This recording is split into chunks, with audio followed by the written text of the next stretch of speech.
You asked about mountain climbing, right? Yes. Okay. What's your specific question? My specific question. Is there anything you can teach us from this experience? Alhamdulillah. First of all, why I got into this business of trying to climb mountains was a childhood dream, wish, desire. For me, anything that you want to do in life should be with a purpose. Anything that you want to do it with a grand purpose, not just I want a job. College dropouts are billionaires. So these small targets we have. I want marks. I want a great score. Target learning. Target self-improvement. That's what matters in the greater scheme. Nobody in my life has asked me, I don't know how much research you've done, but I've told you before, nobody's asked me what score I got, what grade I got. They're looking at what qualification, what can you do for us. That's it. And I'm not saying don't study towards grades, because you've got certain targets to meet, but what I mean is that you learn for the sake of learning. That's living. But getting a mark, whether you've learned or not, you got a mark, so what proof does it have? It's like me saying my salat but my heart's not in it, but I've ticked the box, I've finished my salat. Yep. It's not really going to count a lot. It will count, no doubt, but not as much as if you were doing it from your heart. Why did I want to do mountaineering? It was because I love nature. I mean, most people do, so it's not something unique, but I've got to put it that way. But how to make use of this love of nature? When I was even younger, we used to read these du'as. Oh, there's these recommendations. Well, go to the roof of your house, Sarah.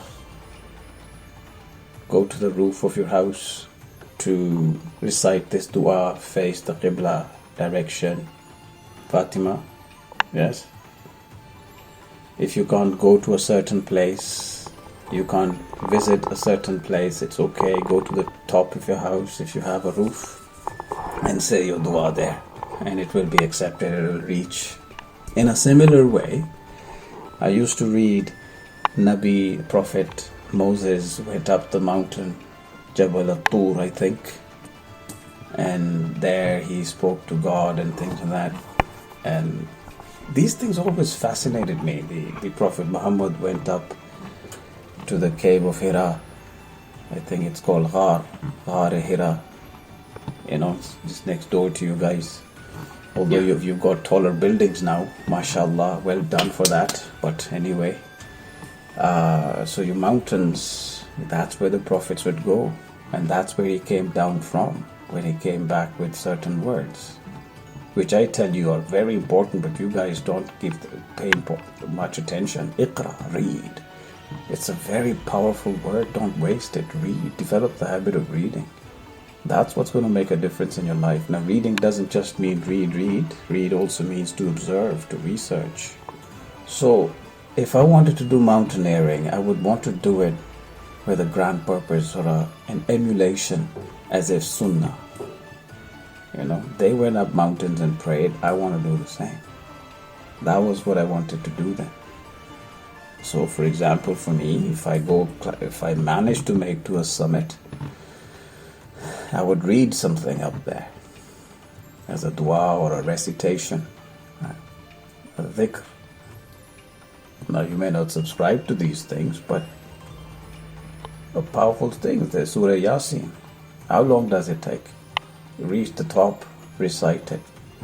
Or I go and recite some hadiths, long ones, because, Sarah and Fatima understand which one I might be referring to. Hadith of the cloak, Hadith Kisa, if you've heard of that, you guys.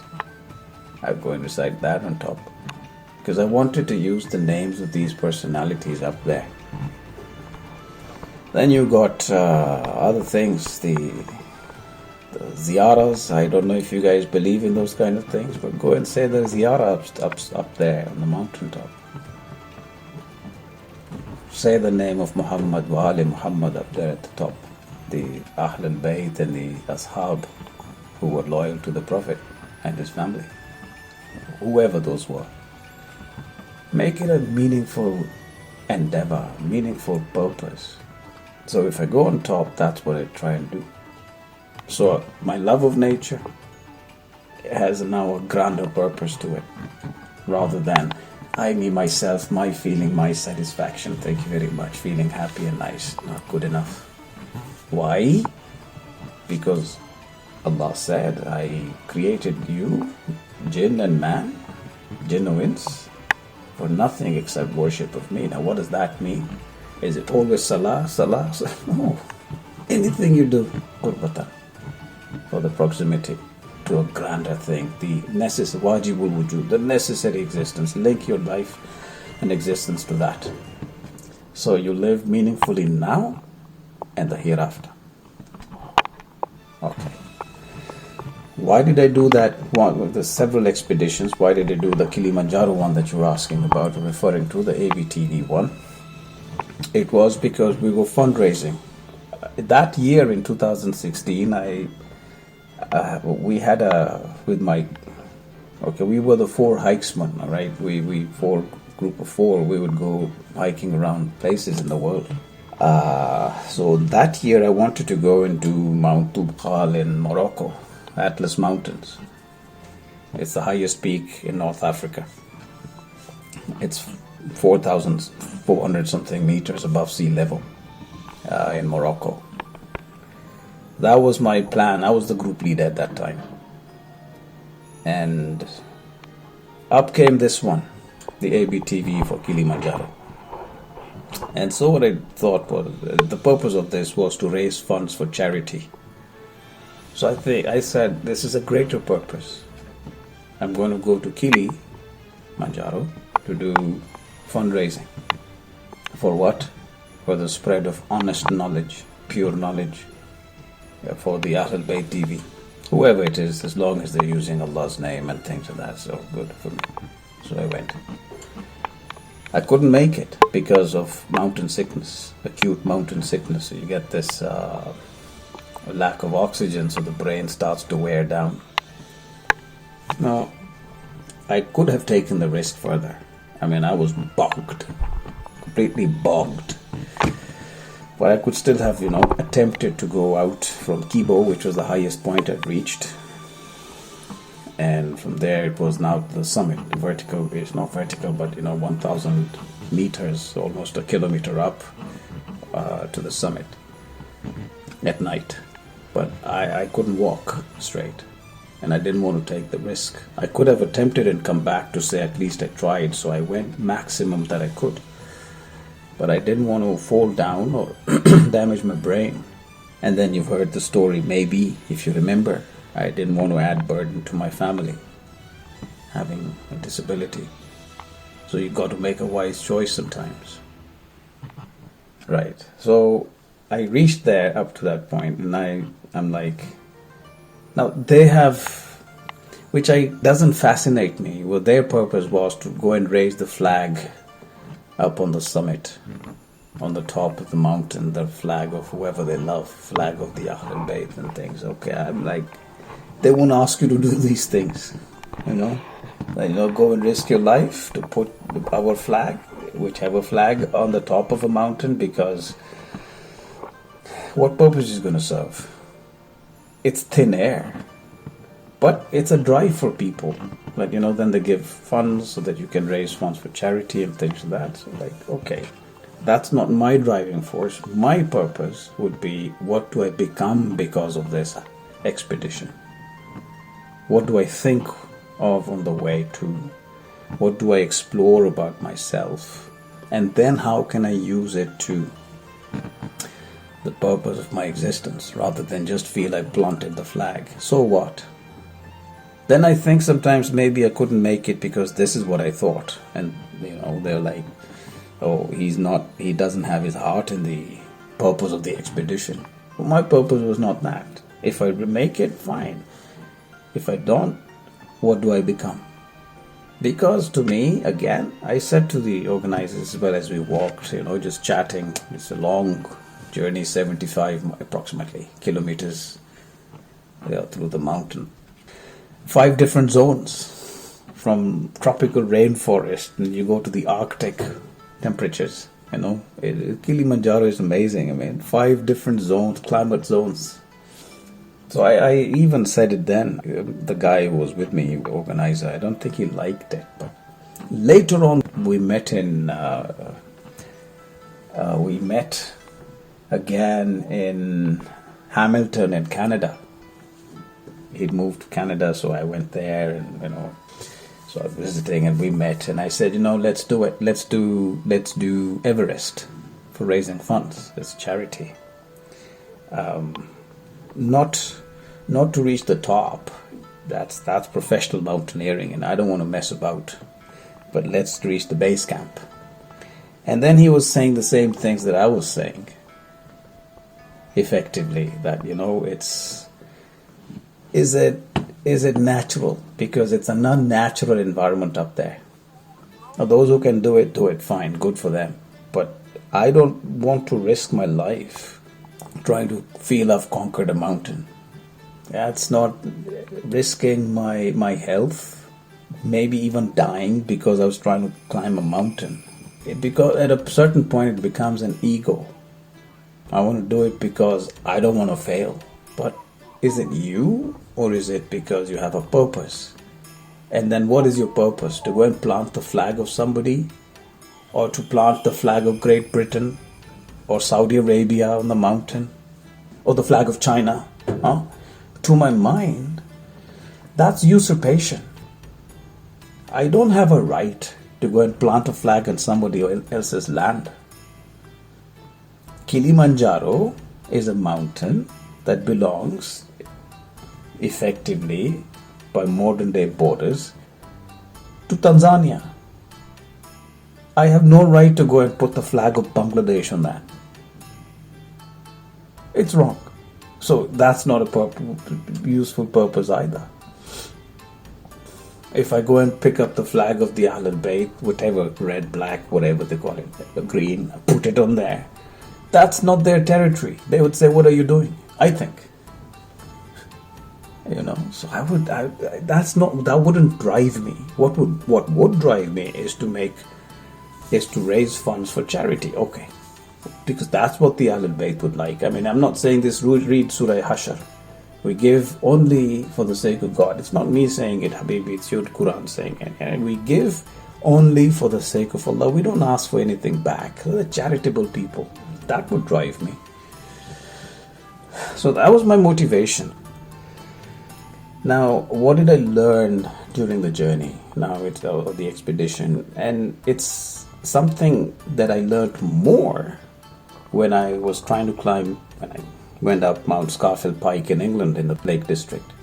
That was before Kilimanjaro. That mountain it's a very short hill, frankly. It's a fell. It's a FELL. It's called fells. It's not a true mountain, but for UK standards it is. Mount Scafell Pike is the shortest, highest point in the UK. In England, that's its highest point, Scafell Pike. In Wales, it's Mount Snowdon, 1,000 something meters, 1,080 meters something. Scafell Pike is 978 something, or thereabouts. The highest in the UK is in Scotland, Ben Nevis. That's 1,344 meters above sea level. Nothing. Compared with 6,000 meter peaks, these are babies. But Scafell Pike is tough because it's steep. And I saw a lot about life when I was doing Scafell Pike, for example. Every time I felt, the peak is here, right over here. That's it. It's not too far. You trudge. You go up, you discover, oops, it's just that much farther away. And then you're like, okay, it's here, it's next. Yep, just round the bend, round the hill, not round this mound. Tilla, something like that. I think there's an Arabic word for it, I think. Yeah. So it's just going to be just there. It's not. It just keeps extending, getting further away. So I realized some things at that time. I was like, in order to get to it, my focus is the peak. Okay, enough. But I'm getting disappointed every time because my focus is wrong. In order to achieve that long goal, I need to take care of my objectives. What can I do now? I can do the following. One step at a time. One after the other. One after the other. That's what I can do in order to reach that grand vision. But if I'm like, I'm constantly getting disappointed. And that's exhausting. That's defeating myself. The other thing, life is full of surprises that we have no knowledge of. Constant surprise. Oh, I want to make it. Oops, boom. What am I expecting? Expect it then. Why am I getting surprised? This is life. This is how it is. Constant obstacles, constant surprises. You just need to keep your vision clear. That's it. And whatever obstacle or difficulty you face now, face it. You have no choice.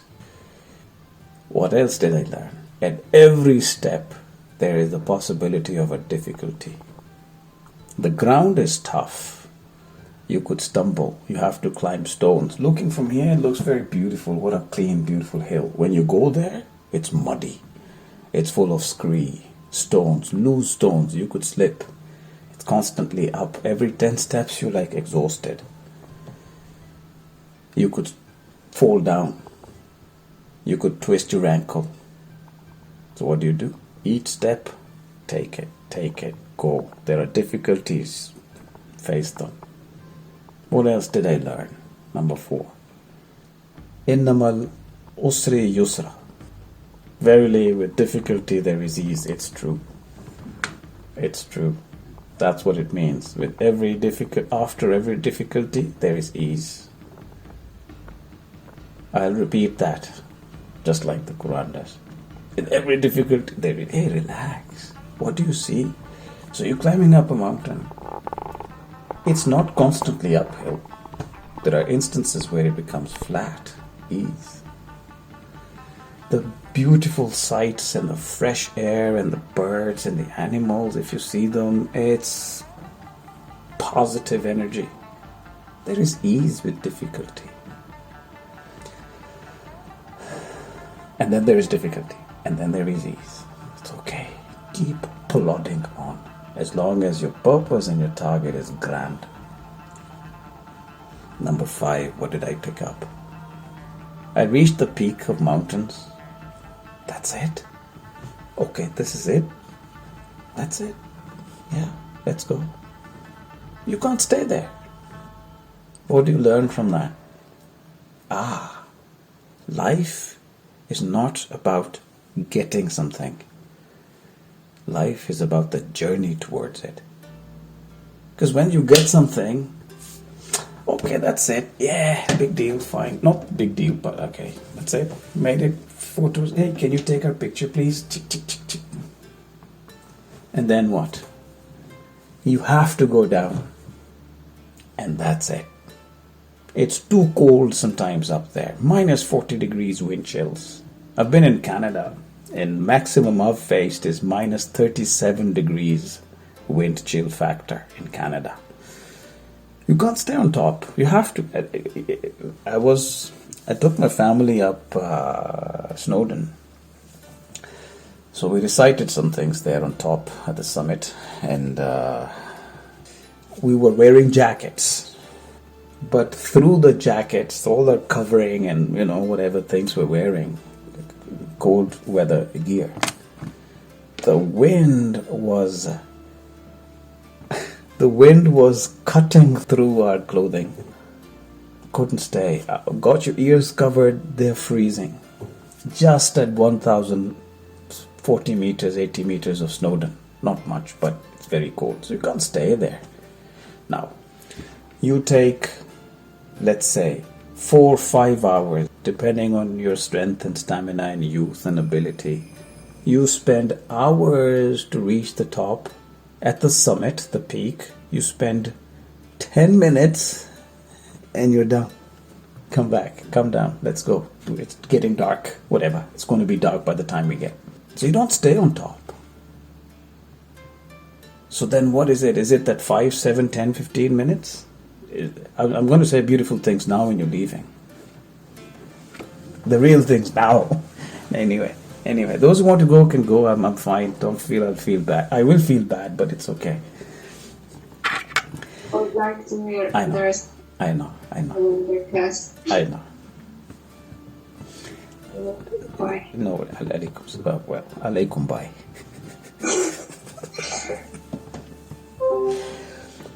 So 4 or 5 hours of difficult going up just for 10 minutes? Is that it? What do you learn? You learn is the process that is important. In the rest of your life, you're going to take your learning and show that. What did you become because of the process of learning? That's why Allah does not care about the result. Leave the result in His hand. You take care of the means. That's what He says. Again, it's not me. You learn these things if you're thinking, when you go. If you're just chatting, oh, it's boring. But you go out in nature and you still do what you do in the city, you might as well stay in the city. Coming down, it takes 45 minutes, an hour max, if you don't rest. So you spend so much time going up, so much effort. Same person, terribly exhausted after reaching the summit, comes down. Coming down is easy, going up is hard. The feeling of elation, satisfaction, satiation. We did it. I can do it. You discover something about yourself. And what is that? You realize, you see, you discover how much you're capable of. Because there are 3 things about you. One is your physical self, your mental, intellectual self, and your spiritual self. You see how much determination you have in you, really. You discover that. And if you discover your limit, that's when you start working. I've got to do it. I've done 5. I've got 20 miles, I'm just saying. I've got 25 miles to do. I've done 5. Let me think. If I break it into 5, if I've been able to do 5 kilometers, then I need to focus on the next 5. And within those next 5, step, because just like my previous, I managed 5 just like that, similar way, do it again. Okay, now I've got 10, I've got 15 left. You keep pushing yourself and you discover your strength. Then that builds your mental health and stamina as well. Now you may not be able to make it, like Hassan Shukr couldn't make it to Kilimanjaro. I felt bad. I felt sad. But it did not defeat me. I didn't have a complex about myself because my intentions were good. My purpose was clear. I wasn't meant to make it. And so then what did I do? Like, you know what? Everybody talks about success. I'm going to talk about failure. It's okay, as long as you try it. That's what matters. So you'll see, I made it to Kili, yay! Top, take a picture, triangle, summit picture. Okay. Those who couldn't make it, they're the ones who learn bigger lessons. Because failure is what helps you learn better, as long as you come up and strike again. Just like somebody in this class, I'm not going to name names. Just like somebody in this class, wrong answer to the question. Completely. Felt sad, bad, defeated, demotivated. I said, look, maybe we can salvage something. You can probably revisit. So the person revisited the question did it, submitted, boom, ready to go again. Learn from failure immediately. That's the beauty of existence. Rather than down, that's it, end of. No. What you learn from your difficulties is the beauty of your existence, as long as you become better. Am I saying it? No. Imam Ali alayhi salam said it. If your yesterday is the same as today, or if your tomorrow is the same as, be worried. Constant improvement of the self. That's what I didn't say that. Now, you could put yourself under high pressure, but again, that's not the point. Don't misread the things that you are told or taught. Take a little step. The whole salat, the whole prayer thing, for example, we can't focus. Bismillah ar-Rahman ar-Rahim, Alhamdulillah Rabbil Alameen, and off we go, thinking elsewhere. Make sure you say the Alhamd word at least constant with focus, concentration. The rest, give yourself some chance next time. So Rabbil Alameen, focus on that bit. Malik, think about the Maliki Yawmiddin. So step by step, keep improving. But the whole thing all of a sudden won't happen, and you'll be disappointed. Just like on the mountains. I'm looking at that vision of the peak. I want to get there. Ooh, it's just so much further away. Oh God, we can't make it. Many people on the expedition who are like that, not in Kili, anywhere. Or like, man, I'm done, I'm tired, I can't make it. Why are you complaining? Look down. Why do you look up? Did I say that? No. Imam Ali said, look at the person below you in status or wealth and poverty. Look at how much you have. Similar way, look, you covered so much ground. Those guys are still beginning. Oh, can you see those people? They're just beginning. And you, where are you? So if you've done that much, you can do some more. Who said you can be defeated? You can't.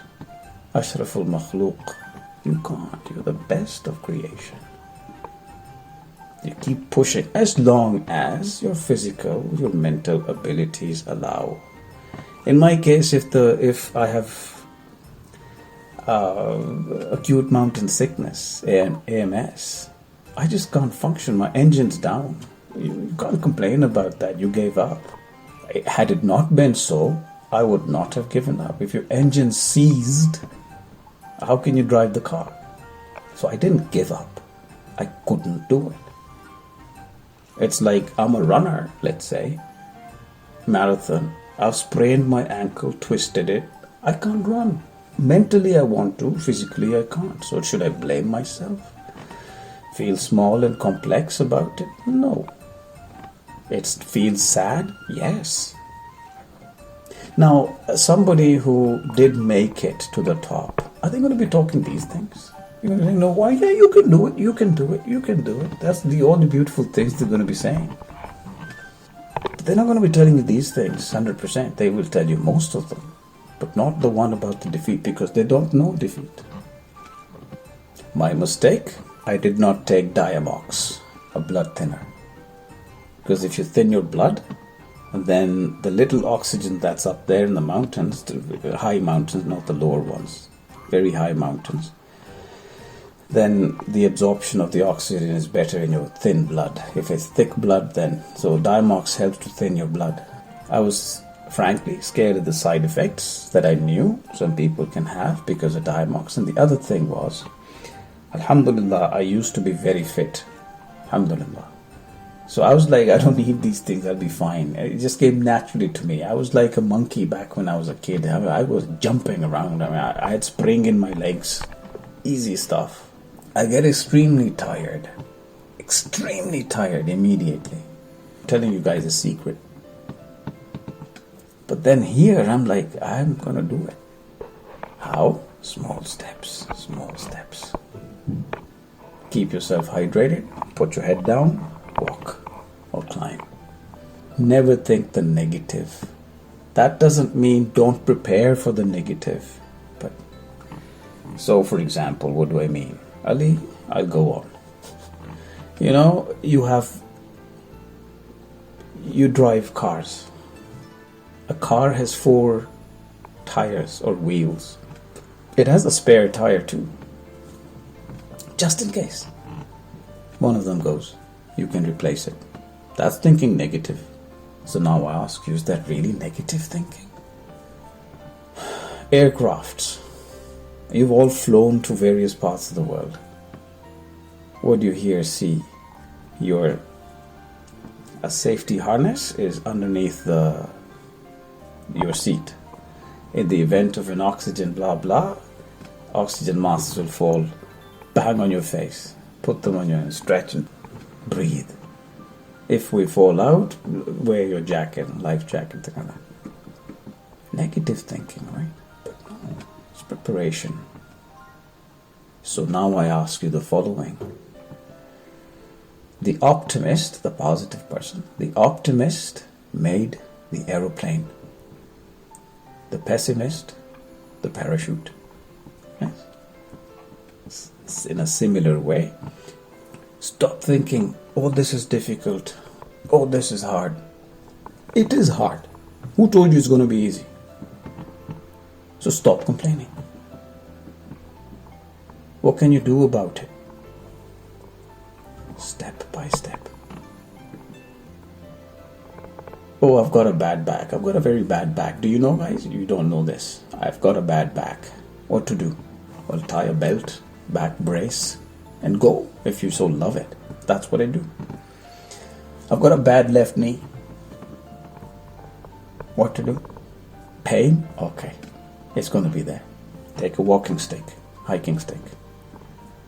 What else can you do? Nothing. As long as this brain is working, keep pushing on. If you physically can't, rest, try again. Rest, try again. If you can't completely, it's a different story. Because you've twisted something, your blah blah is happening. Okay, it's a different thing.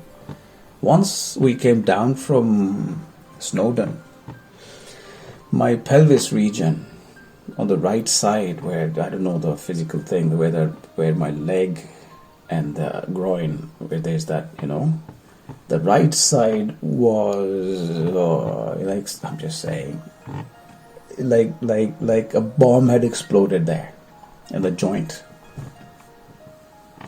Couldn't walk, but we were down on the flat. So then, okay, I'm gonna push myself to the parking area.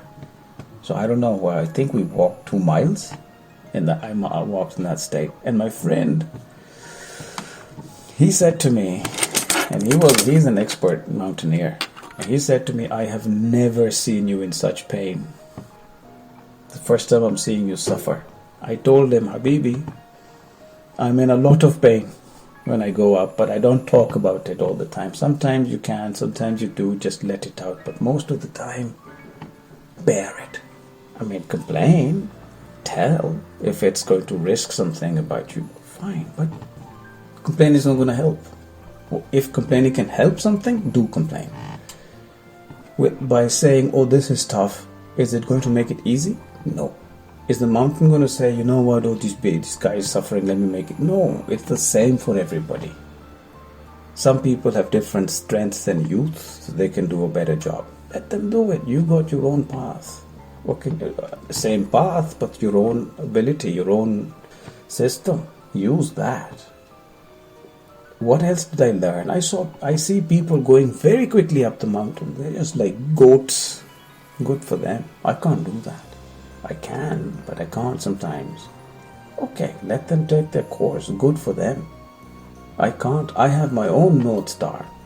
Take yourselves back to the first semester, where we watched that little boy's race on the 800-meter track.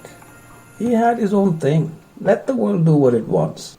Let it do what it wants. You follow your course, finish it. Because everybody's gonna go in their different directions at the end of it.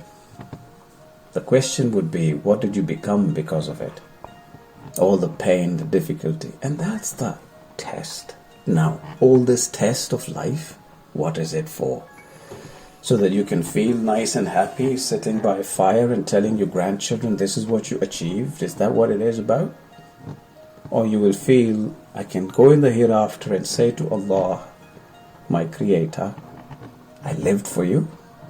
I raised funds for charity.